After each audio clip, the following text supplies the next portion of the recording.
Ganito karaming form ang kailangan fill upan kapag na-RFE ka sa medical.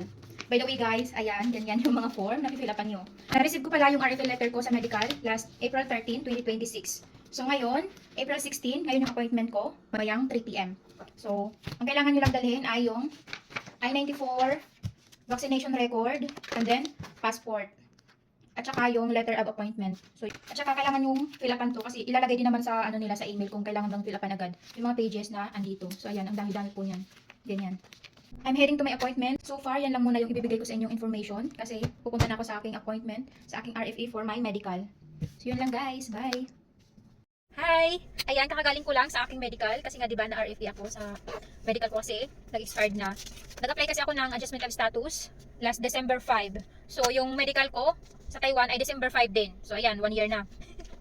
So, kayo na mga nag-process ng A1 visa, after nyong ikasal guys, mag-apply na kayo ng adjustment of status kasi isipin nyo yun, yung medical natin 1 year lang ang validation. So lahat ng states, ayan, may ano yan, pare-parehas yan, 1 year lang ang validation ng medical. So kailangan, after marriage, pagkatapos yung ikasal, agad kayo mag-apply ng adjustment of status para hindi kayo matulad sa akin.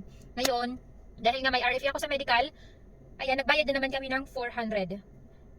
Ano pa, iba pa to kasi kailangan kong mag-undergo lahat ng like sa, ano to, yung polio vaccine, tapos yung blood test, tapos yung hepatitis B, chickenpox, at saka yung sa record ko nung sa vaccine, hindi nila pinavalidate kasi nga gusto nila yung record ng vaccine since you are a kid.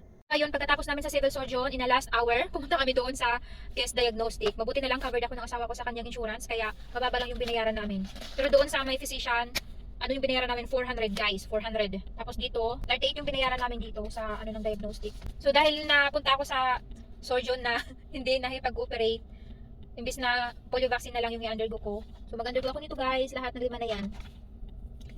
Ngayon, ang in-undergo ko lang ay itong blood test. Kung ma-found out nila na meron ako doon, vaccine nung aking kabataan, itong tuberculosis, chickenpox, hepatitis B, at saka yung MMR, yun na lang yung polio vaccine. Kailangan ko pang magantay ng about 3 days.